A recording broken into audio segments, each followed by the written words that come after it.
A graça e a paz do Senhor Jesus Cristo. Estamos na Semana da Bíblia e domingo, agora próximo passado, falamos sobre a inerrância das Escrituras Sagradas, bem como a sua autossuficiência. Providencialmente, nós estamos dando uma olhada na segunda viagem missionária de Paulo e Barnabé. E hoje nós vamos ver o que está escrito, Atos 16, 9 a 12. Eu faço uso da tradução bíblica Almeida, século 21. De noite, Paulo teve uma visão. Nela, em pé, um homem da Macedônia suplicava-lhe: vem à Macedônia e ajuda-nos. E quando ele teve essa visão, logo procuramos partir para a Macedônia, concluindo que Deus nos havia chamado para lhes anunciar o Evangelho. Navegamos de Troade, fomos em linha reta para Samotrácia e no dia seguinte para Neápolis. De lá fomos para Filipos, colônia romana, e a cidade mais importante desse distrito da Macedônia. Ali ficamos alguns dias. Amém e louvado seja o Senhor por sua palavra lida.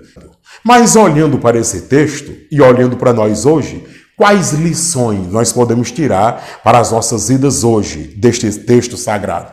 A primeira aplicação prática. Algumas coisas acontecem só com quem está no campo missionário. Há experiências exclusivas para quem está na linha de frente, para quem está no campo missionário. Porque os missionários são melhores do que os outros irmãos? Não. Porque os missionários são mais santos do que os outros irmãos? Não. Mas pelo fato, meus amados irmãos, dos missionários estarem mais sensíveis à voz de Deus. Então, na linha de frente está a pessoa que tem sensibilidade em ouvir a voz de Deus. Segunda aplicação prática. As pessoas não convertidas clamam por ajuda. Eu tenho dito que a maioria das pessoas que clamam por ajuda nem sabem. Na realidade, é a sua alma que está gemendo, que está clamando, que está dizendo: passa na minha casa e ajuda-me. Passa onde eu trabalho e ajuda-me. Passa na universidade e ajuda-me.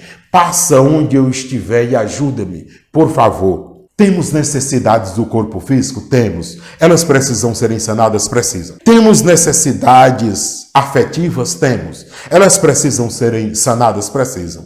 Temos necessidades psicológicas? Temos. Elas precisam ser cuidadas? Precisam de cuidado.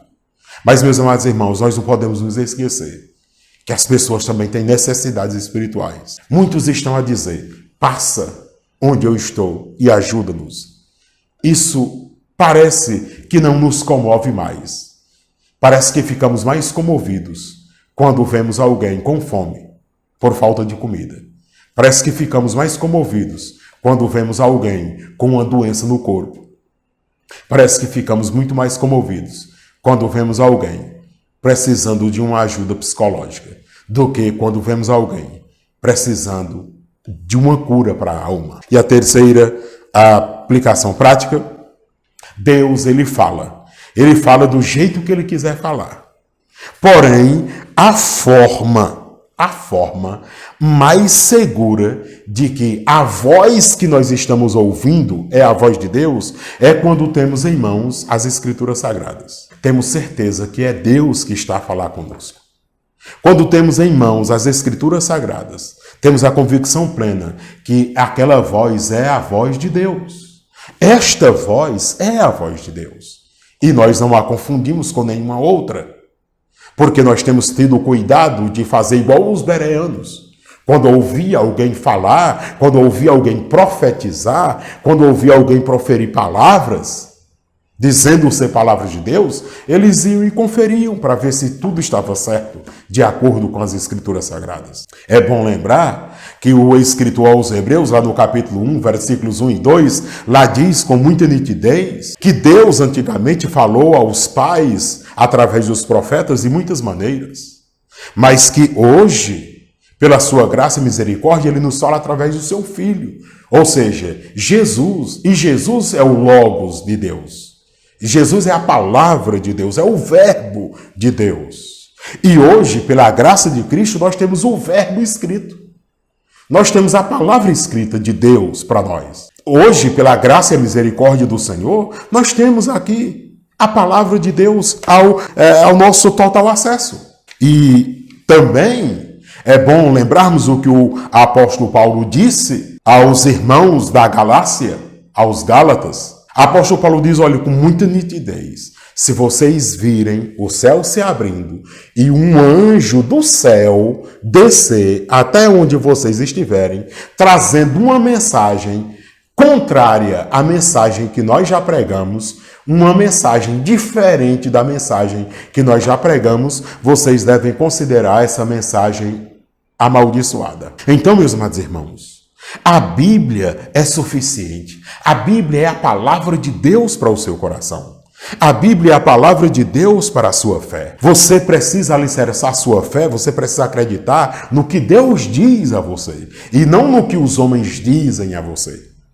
Aí alguém diz, mas Deus não fala através de sonho, de visão, como fez aí com o apóstolo Paulo? Deus não fala através de um profeta, de uma profetisa? Eu digo para você, Deus fala até através de um jumento, se ele quiser. E como ele já falou, a jumenta de Balaão, todo mundo sabe que Deus já falou através de uma jumenta. Deus, se ele quiser, ele fala através de um passarinho. Deus fala através do que ele quiser falar. Mas uma coisa eu te digo, você precisa duvidar. Duvidar dessas mensagens que estão trazendo para você em nome de Deus. Dizendo que foi Deus quem falou, quando Deus não falou. Você precisa duvidar. A palavra que você não pode duvidar é a palavra de Cristo, que está escrita. Sim, é a palavra de Cristo que está escrita. Desta você não pode duvidar. Então, nunca se esqueça que se tem uma forma segura de você ter certeza que é Deus que está falando no seu coração, é quando você está com a palavra de Deus nas mãos, a Bíblia Sagrada. Qualquer outra forma é duvidosa. Qualquer outra forma, devemos levantar suspeitas. Mas será que é Deus mesmo que está falando desse negócio? Como é que é? Então tem que ser conforme as Escrituras Sagradas. Mas o que se tem visto hoje? O que se tem visto hoje são medalhões, são homens da mídia, né? Pessoas que há não muito tempo atrás nós admirávamos, nós éramos edificados com seus sermões, hoje estão dizendo que a palavra de Deus está errada, que a palavra de Deus tem que ser mudada, que a palavra de Deus tem que ser corrigida, que a palavra de Deus não pode ser aceita, que tem que mudar a palavra de Deus, porque tem alguns textos que combatem alguns tipos de pecados que já estão sendo aceitos dentro das nossas igrejas, como, por exemplo, o homossexualismo. Então a pressão é tão grande, que homens bons pregadores estão aderindo a esses movimentos ao ponto de negligenciar as Escrituras Sagradas para que todos sejam agradados. Meus amados irmãos, a palavra de Deus não precisa ser corrigida.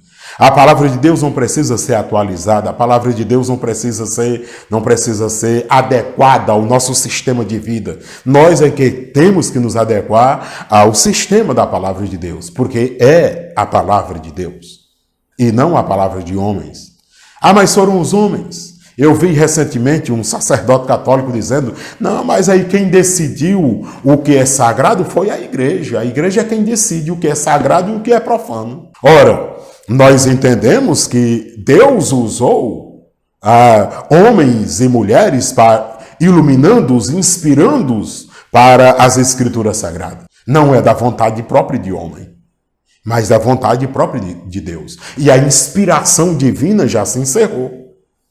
Hoje não existe mais inspiração divina. Existe iluminação divina que nos faz compreender as Escrituras Sagradas.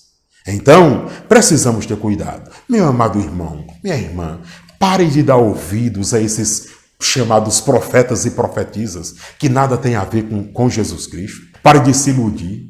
Tem gente que acredita tanto nisso, que bota um negócio na cabeça e acredita que foi Deus mesmo, quando foi a própria pessoa que criou. E bota na cabeça e foi, e é verdade, e não tem quem tire esse negócio da sua cabeça. Cuidado com isso. Cuidado com isso.